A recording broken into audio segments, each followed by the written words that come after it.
जय श्री कृष्ण मित्रों। मैं संजय गुप्ता शो में पुनः आपका स्वागत करता हूं। आज आप पिछले भाग में मैंने चर्चा की थी कि अमेरिका धर्म होता है, अमेरिका चाहे जैसा मर्जी उनको ट्रीट कर ले। तो मैं यहीं से ही आज वीडियो जो अपना शुरू करता हूं मैं।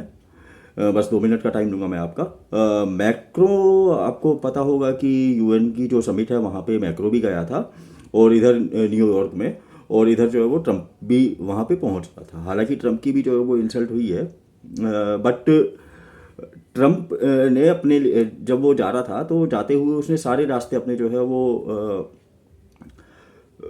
ब्लॉक करवा दिए थे ड्यू टू सिक्योरिटी रीजन।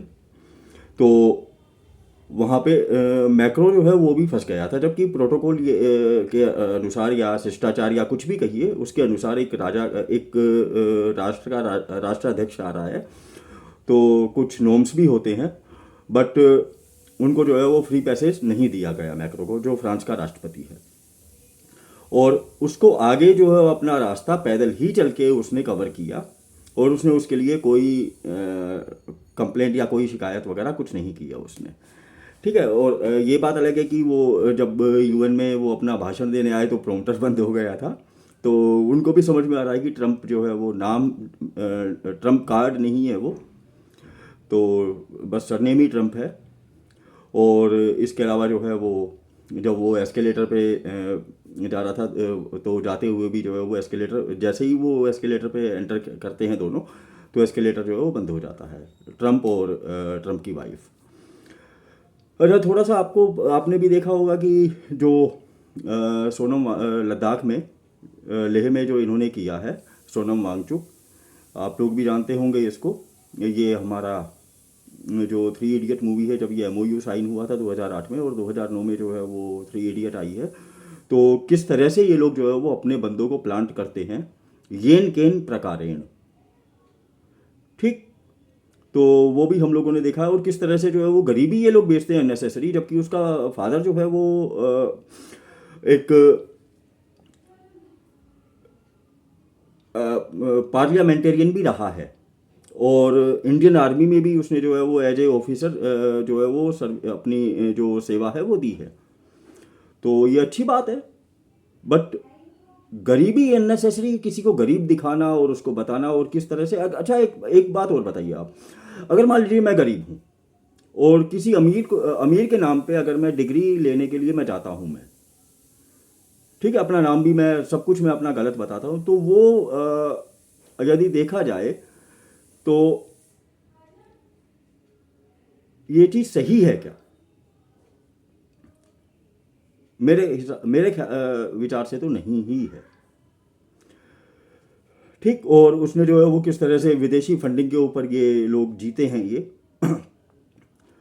और और इनको किस तरह से जो है वो सोसाइटी के अंदर इनको किस तरह से प्लांट किया जाता है, ये इसका नंगा उदाहरण हम लोगों ने ये सोनम वांगचुक के रूप में हमने देखा है। और ये जो सो कॉल्ड जो ये परफेक्शनिस्ट हैं या जो दूसरे हैं, ये लोग किस तरह से हमारे मन के साथ, हमारे विचारों के साथ खेलते हैं, वो भी हम लोगों ने देखा है। सिर्फ अपनी ही उसके लिए कि करोड़ों अरबों कमाते भी हैं ये, ठीक है, और सिर्फ अपनी ही आइडियोलॉजी के ऊपर ये लोग चलते हैं, और वो अपनी आइडियोलॉजी हमारे ऊपर थोपते, तो हमें ये चीज़ थोड़ा सा समझना पड़ेगा। ठीक। अब आता हूँ मैं पंजाब में, जैसे आप लोगों ने भी देखा होगा ऐड वगैरह के थ्रू, किस तरह से जो है वो फ्लड के नाम पे, जबकि फ्लड जिस टाइम आया था उसका रौद्र रूप था, उस टाइम पे केंद्र संभाले, और अब लूटने के लिए जनता से अपील की जा रही है कि आप अपना पैसा दें, आप अपना पैसा दें, भैया क्या संभालोगे तुम। जब दिल्ली में कोविड आया था, कोविड के टाइम में ये लोग सिर्फ काला बाजारी, ऑक्सीजन सिलेंडर की और कुछ जो नेसेसरी जो मेडिसिन वगैरह जो थी उनकी काला बाजारी ही ये लोग कर रहे थे। और जो हॉस्पिटल है वहाँ पे भी आप लोगों ने देखा होगा, जब तक इनके अंडर में था, लाशों के ऊपर जो है वो जो पेशेंट थे या जो ठीक है, उनको सुला के लाशों के ऊपर जो वो उनको सुला के और उनका इलाज चल रहा था। और जब केंद्र सरकार ने हस्तक्षेप किया, और इन्होंने कुछ नहीं किया था वहाँ पे भी, सिर्फ लूटपाट, और सेम यही चीज़ पंजाब में भी करने की ये लोग ट्राई कर रहे हैं। ठीक, अब मैं अपने वीडियो पे ही मैं आता हूँ। मैं जो जैसे पिछले बार मैंने कहा था कि कौरव जो है वो आदि पर्व ही है, कौरवों का जन्म हो चुका है। ठीक है, और जैसे मैंने बताया सबसे बड़े जो है वो युधिष्ठिर थे, तो युधिष्ठिर का जन्म सबसे पहले होता है। उसके बाद फिर जिस दिन दुर्योधन होता है उसी दिन भीम का भी जन्म होता है। ठीक, तो थोड़ा सा हम पांडु के बारे में यहाँ पे जानेंगे। ऋषि कुमार किंदम के श्राप से पांडु को वैराग्य। एक बार दो हिरण जो है वो, मतलब आप लोगों ने महाभारत जो B.R. चोपड़ा की है उसमें आपने देखा होगा, तो वहाँ पे वो हिरण नहीं थे, एक्चुअली वो ऋषि किंदम ही होते हैं। तो पांडु जो है पांच बाण मारते हैं, और वो उसी पोजीशन में वो मतलब बहुत बुरी तरह घायल होके, और वो अपने जो उनका जो रूप था एक मनुष्य का, तो उसमें आके वो बोलते हैं कि तुम्हें ये नहीं पता था कि मैं जो है वो ब्राह्मण हूँ या मैं मनुष्य हूँ, तो तुम्हें मनुष्य हत्या या जो है वो ब्रह्म हत्या का पाप तुम्हें नहीं लगेगा।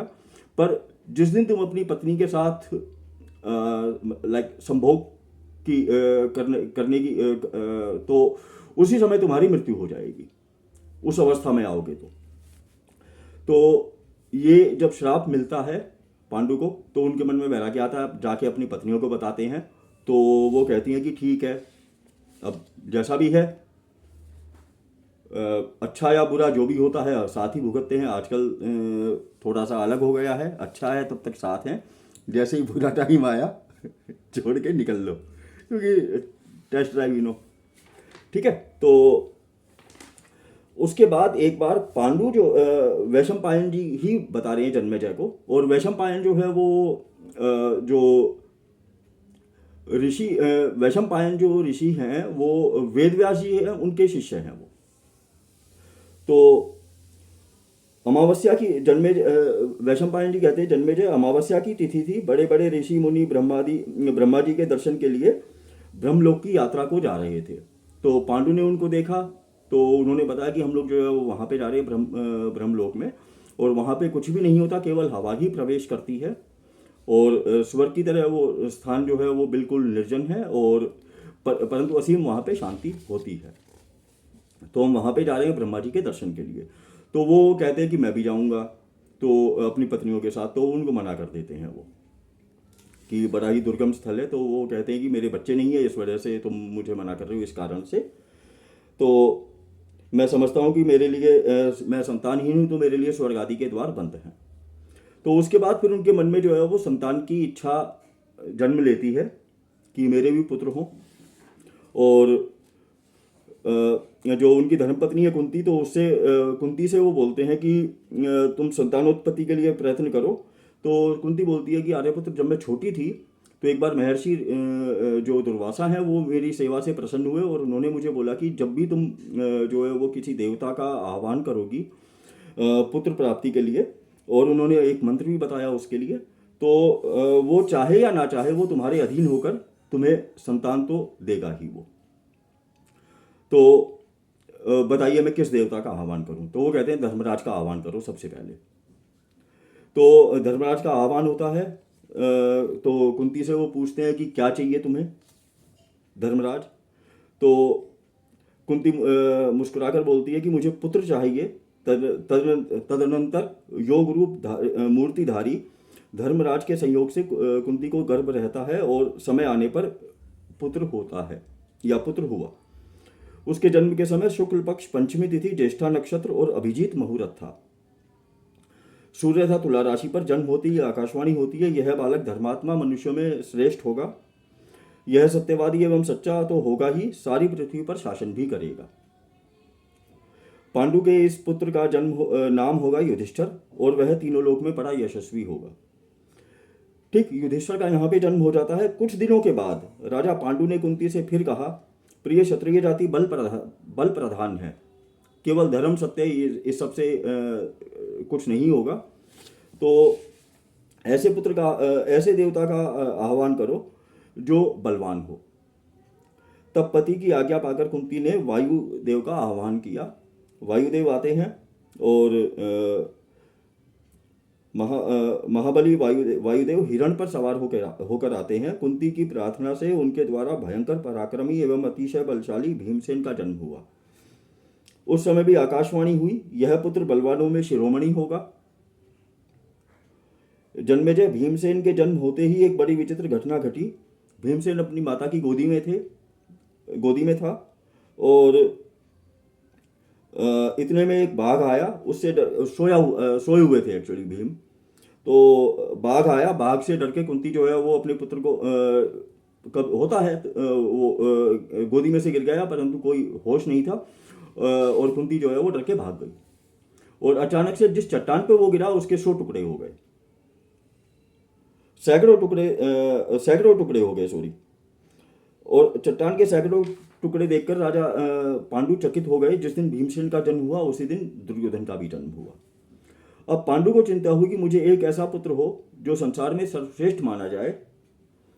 देवताओं में सबसे श्रेष्ठ इंद्र ही है।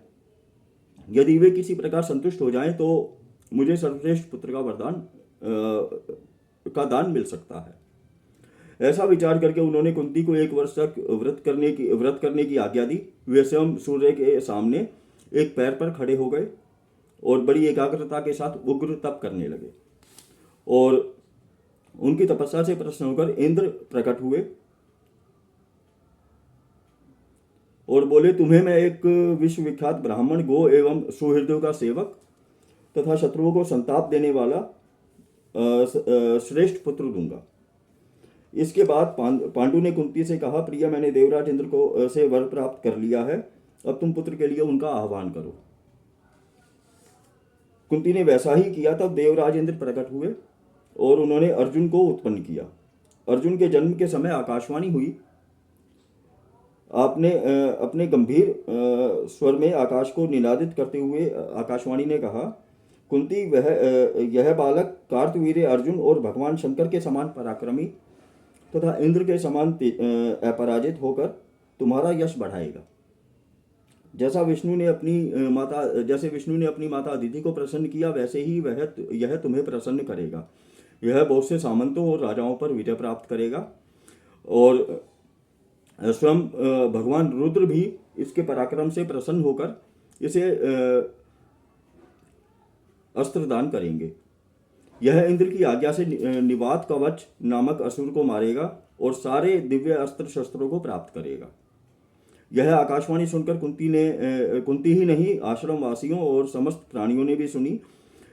इससे ऋषि मुनि देवता और समस्त प्राणी बहुत प्रसन्न हुए। आकाश में दुंदुभी बजने लगी, पुष्प वर्षा होने लगी। इंद्र आदि देवगण, सप्तऋषि, प्रजापति, गंधर्व, अप्सरा आदि दिव्य वस्त्राभूषणों से सुसज्जित होकर अर्जुन के जन्म का आनंदोत्सव मनाने लगे। देवताओं का यह उत्सव केवल ऋषि मुनियों ने ही देखा, साधारण लोगों ने नहीं देखा। फिर एक दिन माद्री का अनुरोध करने पर पांडु ने कुंती को एकांत में बुलाकर कहा, तुम प्रजा और मेरी प्रसन्नता के लिए कठिन काम करो, उससे तुम्हारा यश होगा। पहले के लोगों ने भी यश के लिए बड़े कठिन काम किए हैं। वह काम यही है कि माद्री के गर्भ से संतान उत्पन्न हो। तब माद्री के कहने पर भी जो है वो अश्विनी कुमार का आह्वान होता है और नकुल और सहदेव एक साथ ही जन्म लेते हैं। और ये सब जो हुआ है ये 1-1 साल के गैप पे हुआ है। जैसे युधिष्ठिर के 1 साल के गैप में भीम के बाद 1 साल का गैप, जैसे वो पांडु ने तपस्या भी की थी, तो 1 साल के गैप पे अर्जुन और फिर नकुल और सहदेव, ये भी 1 साल के गैप पे ही हुए होंगे। और फिर माद्री को वो जैसे इसमें महाभारत में वर्णन है, वसंत ऋतु थी, सारे और ये 5 पांडव जो है वो थोड़े बड़े होने लगते हैं। ये तो